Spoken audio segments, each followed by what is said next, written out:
this Sicilian. They can just keep going. I think the only real thing is you have to watch out for mana. But that aside, they can just keep going. This is... Wow. They answered the glue here by going, you know, on and on. Fight forever. Well, Glue doesn't really do well moving backwards. It's always a very oppressive hero, provided that he is actually aggressing. So maybe RRQ just plan to fight fire with fire and bring the aggression to occupy thrones instead. Could this be the answer to the glue? Well, Very surprising. we're about to find out because going into this first game, let's introduce again both teams from Jakarta, RRQ Hoshi going up against Occupied Thrones from MENA. It's an Egyptian and Saudi Arabian squad, and all eyes are on Maro. I promise you, the game changer here, especially come the mid to the late game, are those perfect hooks. It's gotta come from Maro. He's on that skin as well, so it's a very... Some people say it gives you a buff almost. You get better when you use this skin. We'll have to see if that is the case for this particular game. He is looking for early advantage here. Because in the early game, the Franco is just so dangerous. Vin chunked a half HP, but they're trying to trade it back. And for now, this is going to be the same pattern. Keep on doing that and he will prove your point. When you use the skin, you get better. Now RRQ Hoshi, sure, they get poked a little bit, but I kind of feel like Fury and Maro, they took a little bit more. Right now, RRQ, they got to look at which part of the map do they really want to control. Same thing with Occupied Thrones. Because looking at the map right now, it looks like Terzla is winning against the Glue. I'm not familiar with this matchup, so I can't really say for sure which one will have the better laning phase. Yeah, this could be the precedent. We could figure out if really that Terzla is the answer, or at least this kind of lineup and this approach could be it. We're about 40 seconds away from the first turtle, and there's a lot of pressure on gold lane. RRQ Hoshi given God of hell. Well, RRQ Hoshi like playing for the gold lane. Skylar is one of the main players that they rely on to carry. And carry, despite being a late game specialist, actually has a lot of healthy damage in the early game. Albert right now will be colliding with Leo. Just spawning him out right here in the XP lane. That's where the real fight is going on. Hawk against R7 1v1. Hawk will be finally able to escape, but look at the final blow. He's so low, 1 HP. R7 comes in to secure that kill. Albert in a tough spot, 1v2, but the mobility will allow him to escape. Wow! Not a single punish on the baby alien. He gets away with it. I mean, like, look at how they actually executed it, because they even like telegraphed, like, I will attack you. Glue or no glue, you're gonna go down. And at least for right now, it looks like in terms of the laning phase, R7 is really controlling Hulk, making sure that he doesn't get ahead. And he has to be aware of that, because if he can't win the 1v1, it's gonna look bad whenever someone wants to come and trade. Bring comes to the Breath of the Ocean. The Rough Waves also takes Maro out. That will be the roamer, not available for the first turtle play. And RRQ, they're looking to straight away capitalize as Albert goes in. 1v1, dumps a lot of damage onto Leo. Let the final blow actually fails though. Hawk steals the turtle. Leo makes a play with a heavy spin, but that will be 4-0. Hawk is still just dueling 1v1 against R7. But that is that advantage. Like finding a needle in the haystack. I don't know exactly what triggered the damage from the glue that actually took down the turtle there, but hey, Occupied Thrones can walk away with what they can. That's a small victory. I kind of think like it might have been the slam, but either way, that we did not see that coming. And right now, Vin catches Maro, but looks like it's not that big of a problem just yet. Ooh, the Bloody Hunt being used now. Vin being very low, taken out by Fury 77. Leo trying and get some more, and just these small pickoffs, the roamers. It looks like Occupied Thrones, they're not afraid to actually get fights here and there. And RRQ Hoshi, they're reading, and Gado almost got 1v1 by Skylar. Skylar feeling very confident up here. And Albert, he's putting so much pressure all across the map. It's like every single time the camera pans, Albert's there. He is playing that Demon Slayer Benedetta, but look at Skylar right here. 1v2, heavy spin actually does not land onto him, but look at the Iron Wolf cancel as well. What is going on? Skylar very low. He'll finally get taken out as we see Vin trying his best to try and equalize. It won't be available though, and that is one strike back from Occupied Thrones. Maybe 2 or 3 seconds too late. Vin came to the rescue. Skylar's flicker was on cooldown.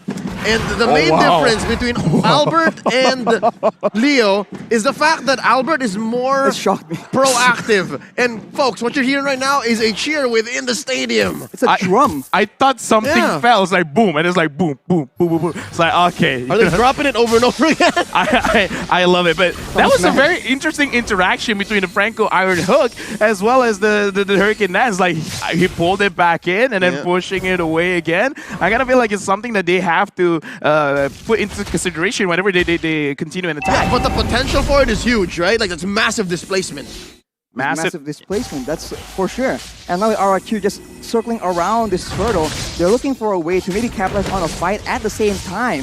Vin already still very exposed though. And as an opposite, that is going to be the secure being taken by Leo. But look at that. They are actually going for R7 as well. They're looking for more advantages as Vin is also stuck in the turtle pit. He'll finally get taken out by Hulk. Actually, finally, that will be it. That is a disaster for RRQ. They lose 2 members and the turtle as well. Hulk smash! Dude, like right now, Occupy Thrones is actually getting a lot of work done because 100% turtle secure. Being used by Maro. Skylar forced to flicker out. Finally, he is actually able to survive. That is a dangerous situation. The ultimate sniper cooldown! What's going on here, Leo? Oh man, What's going on? they're almost 2k ahead and they're taking control of the lower part of the map. I don't know if R7 is enough to stop this. Oh, he goes all in. He finally takes out Fury 77, and Hulk tries his best to try and turn it back. He is just way too low though. The torrential damage is insane. But on the other side, the rough ways from Vin will be able to take out Maro as well. No, this is a scrappy matchup. We were just saying how Occupy Thrones was in control, and just as quickly RRQ Hoshi goes, nuh-uh, no, wait. Hey, now this is a game, right? Fights on fights on fights. Yeah. This is Arashi's home, guys. Like, I like violence. Don't you like violence, Arashi? Early game tempo, man. This is the exciting gameplay we've all been waiting for. Answer the question. Do you like violence? I love it, man. Looking at the items, is there enough here for Occupy Thrones or even RRQ Hoshi to have violence on demand? Right now, I'm looking at Violence on Terizla. demand. I'm looking at Terizla. He's being very, very aggressive because he has the Fury Hammer as well as the Flawless Axe. So it's like, yeah, screw defense. We'll build that later. I want damage right now. I want to make sure that I can get advantage on his glue. I will heal by hurting others. Yeah. Vin goes in, he's forced to actually use the rough waves though. He's stuck in a tough situation, alone all the way on the side. That will be a kill for Occupy Thrones as RRQ. They go for a bit of a weird fight as the turtle is actually spawning. And what's weird about it more is it's a 4v4. And in a 4v4 like that, given that there is a Franco, Occupy Thrones is way ahead. Yeah, right now, Occupy Thrones, it looks like they're starting to read what RRQ is all about. Albert taking a lot of damage, and I kind of feel like that's kind of what's happening towards the entire game, where he's everywhere, but everywhere he goes, he gets hurt. And Gato just finished his Berserker Fury, and for Leslie, that is a huge power spike. Ooh, Albert goes in with the upper final blow, trying to make sure he secures that turtle. It will not be secured. It's taken by Leo yet again. He will pay the price for it though, as Hulk just zones everybody away. Look at the Iron Hulk being used by Maro. Skylar in a tough situation, but he's still alive. He's still alive and doing a lot of damage to RRQ. And he is actually forced to back away, but RRQ, they clap back from that play. So close. There could have been more that Occupy Thrones done with that kind of engagement. I had my eyes on Maro, and he had his eyes on Skylar, and it was so close. He could have taken down RRQ's gold laner. My eyes were everywhere because that was a fight, and right now it really looks like, you know what, glue has to be perma-banned, man, because we're gonna look back at the instant replay to really understand what happened just now, where the fight around mid, Leo again, right now 100%, turtle secure rate for Occupy Thrones. Hulk really goes to the backline, making sure that not enough damage is there. But Fury 77, he was left alone. So it looks like both teams have the same idea. Go to the backline. Right now, Hulk is getting attacked. He is pressed down, but he is able to escape. But Albert is making chase. Unfortunately, the regeneration is way too much. Now RRQ, once again, trying to establish a foothold in this game. Given what's happening here in this about 8-minute, 30-second game, this is very characteristic of Occupy Thrones. It's not clear that they're winning, but the fact that Leo is sacrificing himself for the major objectives is making a difference. That is a pickup, but R7 now is the next target. He's trying to stand his ground. Play, but no, it won't be enough as Vin now is the one caught in a tough situation. Skylar tries to deal out a lot of damage as Lambert makes the play, but the hook lands onto him. It won't amount to anything as Leo finally gets taken out. Double kill and a shutdown for Fury 77. Arashi, the violence, the carnage. Look at all the bodies underneath tier 1 in mid. And Occupy Throne stands tall. Yo, Leo, we gotta look for their coach, man. What happened between then and now? Like, all of a sudden, they just, like, woke up. It's like, we're ready for RRQ Hoshi because that fight, it wasn't clean. But that's the kind of fight I like to see. Fury77 actually kiting things up. And Let's go to Albert. Maro, what? Buy this skin! That is very, very Buy the dangerous. skin. The skin difference, man, is just making it so obvious. And if that lands at the right moment, whew, that could have been really, really disastrous for RRQ. All right, so far, key for RRQ to regain control is vision. I think they need to watch out really for where Maro is and the angle that Leo is coming at. These little base by Vin! Oh, Iron Hook again! Suppression is being used as well as Vin will be taken out without being able to use any of his spells. And RRQ has forced to back away from this Lord. My analysis is, yes, buy this skin. Like, legit, because Maro is doing a lot for the team. Hulk goes on to Albert, and Albert, right now, he's having a tough time to actually get in range to the Lord R7 at the front. And right now, Hulk is doing 1v3. Hulk is zoning everyone away from the Lord. That'll be a shutdown picked up by Skylar, but the Lord is secured by Leo and RRQ. They are powerless to change the outcome of the fight. Look at the Hulk again! What? R7 alone! Fury pops the ultimate as well. And now, you can see Albert goes in to try and help out, do something more as Leo follows up. Vin, late to the party yet again. It won't be enough as Leo just taken very, very low. But look at the dawning light, finally trading back a kill for RRQ. It's scrappy, it's dirty, but boy oh boy, does Occupy Thrones appreciate this kind of gameplay. They're 2K ahead. I'd say this Lord was worth it despite the trades. And look at this. I think this is where they need to be. This is where they want to be. They have Gado safe, far away from trouble. Right now, looking at the players' goal, Fury77 as well as Lemon. 1,000 gold difference between both mid laners. So right now, Lemon has to find a way to get a little bit more gold onto his hand so that he has extra damage going on to the side of Occupy. Because again, the Dawning Light secured a kill. Perfect, amazing. But right now, they need a little bit more DPS because Skylar can deal the damage. But every single time he goes in front, he has to be careful because with Maro hitting all these hooks, that's amazing. Being used by Occupy Thrones though, looking for an opportunity. Albert goes in to clear the Lord, but look at the side lanes. Leo, already pushing Vin away, he's suppressed as well. That's all the damage, but look at the combo traded back. Maro gets taken out, both roamers down as Skylar jumps in forward aggressively. Albert as well, chunked down, and look at the HP. 1 for Leo. One, Grandma! One! But look at down bottom. All was worth it because Hulk was pushing away at tier 2. No. Albert, baby alien! No. Baby alien! He's gonna be fine. covered by R7. That is a very, very close situation, but Albert makes it out alive. All right, so one thing is clear. Once Occupy Thrones sees Vin, they are not pulling any punches. I think that's one big problem that a Kadita Rome has. This is what I want to see, confidence and trusting your shot caller. Like whoever's in front is like, yeah, let's go for this target. Right or wrong, as long as you act on it, you will get results. Make it right. Make it right. I like what they're doing right now. They're not being scared. They're not trying to run away. They're trying to fight back. And now with a 2.4k gold lead, and it looks like Gato as well as Fury77, they're doing a lot of damage. Skylar, because he flickered to the front trying to get the kills, it shows desperation. He still has to be careful, but this does show that RQ, they're feeling the heat from Occupy Thrones. Occupy are the ones going for the purple buff right now. Leo with the heavy spin as well. R7 is forced to flicker out. Skylar, chunk very low as Hawk goes in, but look at the Hawk again! That is a huge play from Maro. Hawk escapes with his life in the midst of that situation. No one is taken out just yet. Oh wow, they're scrambling each other. They're scrambling each other. You see the composure of RRQ Hoshi here. That could have been lethal. And again, they are down maybe one major core item, but they knew that this was not the fight to take. And I think Occupy Thrones also just had to think twice, like, no, don't. I just like that right now, Occupy Thrones, they're really running very, very fast because in that previous fight, they were able to dodge the Dawning Light. And now, Occupy Thrones, they're starting the Lord. RQ, how will you respond?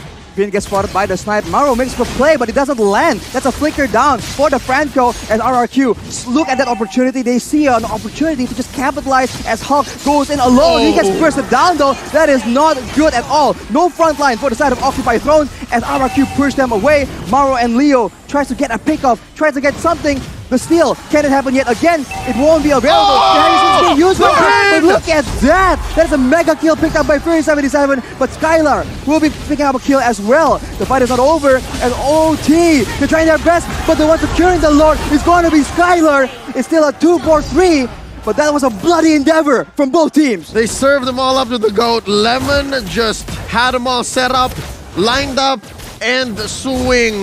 Oh my lord. RRQ Hoshi now back in control, scoring that Lord. That's a Luminous Lord. Yeah, right now, Skylar is putting on his big boy pants because look at the items. Right now, it's very scary. Demon Heart Sword, Scorching Scythe, Golden Staff, as well as the Endless Battle. He has a lot of heal. He has a lot of true damage. So Hulk, he has to be careful of that because he went in alone. That's not the best thing that you can do. Someone is not listening to the shot call because that was not coordinated well. Yep. So also, something to point out, he's not picking up the usual Wind Talker because again, Leslie is not one! Skylar gets hooked out, but it won't be his death. R7 comes in to zone everyone away, and RRQ stabilized. They have a lot of damage done on the top turret. Maro is lethal right now. That is dangerous. Watch out, still could be a game changer despite RRQ being ahead. But I was saying, Wind of Nature, Skylar's not building one because Leslie is not a marksman you build the Wind of Nature against. Yeah, true damage, man, not physical damage. And right now, RRQ, with just one Lord, they've already turned things around. 500 gold lead ahead. It is not big, but considering they've been on a deficit for like 2,000, 3,000, 4,000, this is huge. This is great. But again, looking at how Maro is playing this Franco, he could really change things around if he could get Albert, Lemon. I don't think he's going to get Skylar, but if he does, then, dude, Occupy Thrones, they're going for it. Lemon right there with a Dawning Light is able to chunk Gado down to half HP. That is one spell on a very low cooldown. If they can do that again and again, they can almost get a guaranteed 4v5 in these big objective takes. Yeah, no, more likely they are. I mean, the time that Skylar and Albert bought for Lemon is going to pay dividends. Oh, flicker onto Vin as well. That will be the unstoppable picked up by Fury77. The roamer battle here between Vin and Maro. Can I just say, LaFell, that was overkill? I kind of feel like they have some kind of vendetta with Vin, and just Vin. Yeah. That was highly unnecessary, where it's like, it three was ults? worth it. 3 ults? They want to send a message. Yeah, it's like, specifically you. Oh no, they're gonna lose this inhibitor. Oh. That is the pressure being exerted by RRQ. As now, Occupy Thrones going for the purple buff will be able to secure it away. That's unfortunate for Albert. Oh, well, I mean, I was gonna ask if that was worth it, but yeah, no ults were harmed in the stealing of the purple buff. So yeah, that was worth it. I mean, like, in Was this this a hook? I mean, like, okay, let's put into consideration, so like, yeah, you use a lot of ults, but if you're not gonna fight in the next 30 seconds, Why not? 40 seconds, it's fine. Because again, you want to create some kind of psychological pressure, and R7 goes in! R7's very, very low right now, but look at the Dawning Light. Gado is half HP. The snipe does not land on the right person. Skylar being chunked out, but not nearly as badly as Gado was. You know what? The draft between RRQ and Occupy Thrones now in hindsight is so multi-layered, it's so deep, because there's so much these two teams can do on the near range, melee, long range, mid range. Oh lord, this Lord fight! Vin gets hooked again! Maro making the plays happen for his team! That is a roamer from RRQ, unavailable to make any plays. It's still a 5v4, but RRQ are not backing away. Hawk is trying to zone everyone away, but it's not enough. Leo with the heavy spin, trying to make sure that he can get this Lord, but they're both getting low right now. That is a kill picked up by Gado, but he will be taken out as well. Skylar gets a shutdown, gets unstoppable as well, and that is the Lord secured by Leo though. Skylar is doing work, man. I mean, Leo, good job to you, man, securing the Lord, but still, is that gonna be enough? Because in the later stages of the game, it almost doesn't matter if your entire team gets wiped out. It's just 2. But the thing is, the 2 that got hit was the damage dealers. And right now, we're gonna look back at the replay because a lot of things happened. So let's break it down in this instant replay where the fight around the Lord. Look at Leo. He's taking a lot of damage from Skylar, and Skylar is really waiting for everyone to come to the front because he's like, I don't have to force this. Flickers in, goes on Fury, and this is the game changer. Skylar is baiting. Once he sees the bait has been took, he goes in front, he doesn't care, he flickers and he gets the kills. So it's an alley-oop again, like what happened with Lemon earlier on during RRQ's comeback. It's the same story with Skylar. But dare I say, in that moment, in that instant replay, my eyes were on the 6'5" Egyptian, the jungler from Occupy Thrones, Leo. He was on point. I could have sworn he used Retribution earlier in the fight, but he had it and he knew that they needed this. Was that, what kind of Lord was that? Oh, that was just a... Was it a Evolve Lord? Yeah, Luminous Lord. And look at Ghost Gaming, even he's like very hyped for this game. Of course. Yeah, Ghost is like, let's go. He's a one-man cheering squad. He's up against the whole kingdom of RRQ, but Maro. I don't like his odds. All the hopes of Occupy Thrones are on Maro right now. He is the man that they rely on, and along with that, Leo with the retribution, man. It's been so solid so far. So we're about a minute and a half until that next Lord. You think we're gonna get there? You think we're gonna have to wait for this, or is somebody gonna pull the trigger? I kind of feel like we have to, and this is a situation where Occupy Thrones, if they can set it up, then it's gonna be great because Maro's hooks has been so good. So if he can if he can hook someone around the Lord, they're cooked. They could create a very good situation because, in my personal opinion, don't focus on the Lord, focus on the kills, man. All right, so they turn on heroes. It's so dangerous right now because both teams can scout right here. Lemon with the Dawning Light and Gado with the snipes right here. That is exposing everyone and allowing Vin and Maro to attempt that play. But fortunately for Occupy Thrones, the Franco engage is just so much more dynamic. It's so good. Look at Albert. I think this is the one game changer. Leo has to always be with his team to make that play. And again, that's what I'm saying about Albert since about minute 3 or 4. The Benedetta is the proactive one. Yeah. The Akai has to answer back. The Akai, you can see his plan from a mile away. Yeah, right now, going back to the keys to victory RRQ, they need to use their experience, and they're using it well because they understand that with the draft coming in from Occupy Thrones, they have to sacrifice one lane. And what lane it is, Albert will go and attack it. And Skylar, he's been in so many fights in his life that he understands that because of the short range of the carry, you can't be too aggressive. But the moment he sees certain skills have been used, then I'm gonna go. If you catch me, catch me. But I will die, and I will bring most of you with me. Yeah. And look, now they've started it. RRQ Hoshi made the call. Ooh, Iron Hook does not land right here, so RRQ still have a lot of options to play around with. Vin looking for a chance in the side, looking for a pick of potential. Leo is in position, though, to try and make this a very difficult contest. The Retribution battle has not been favoring RRQ, so Occupy Thrones are very happy to make the plays happen. The flicker is being used. Unfortunately, the hook does not land. That is massive for RRQ. You can see they move in a more aggressive manner. Pay attention to Vin. Look at him. He's trying to make sure he gets the right play at the right time. They see him though. Conceal is being used, but he's suppressed. He cannot make the play happen. That is him taken out of the equation. And now Occupy Thrones have the chance. Leo goes in, but the Immortal has been popped because Skylar is doing way too much damage. Lemon takes him out, but the Lord is taken by Albert. Fortunately for RRQ, one man down from both these teams, but that is very, very valuable for RRQ right now. Lafel, you said it right. At the end of the day, whoever turned on heroes first and whoever makes that call will win the fights. And RRQ Hoshi, they did just that. They baited out the ults first, and then eventually, yeah, you can separate Skylar from us, but the call is still there. I actually like trading Vin there because he gave vision. He gave enough damage to Gado because if you look at his playstyle, if his HP is below 50%, he will not commit. And because Gado was not in like 2/3 of the fight just now around the turtle pit, around the Lord pit, RRQ Hoshi really took that advantage. Like, yeah, kill Leo, get the Lord, get Prophet, and right now, can they actually survive with RRQ here pushing with this evolved Lord?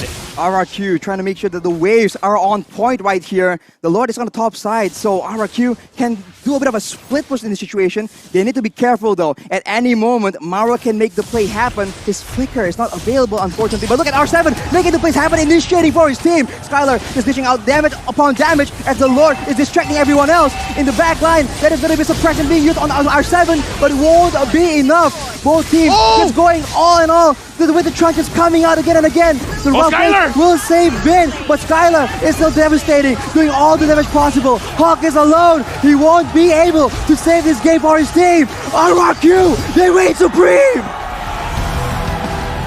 Big congratulations.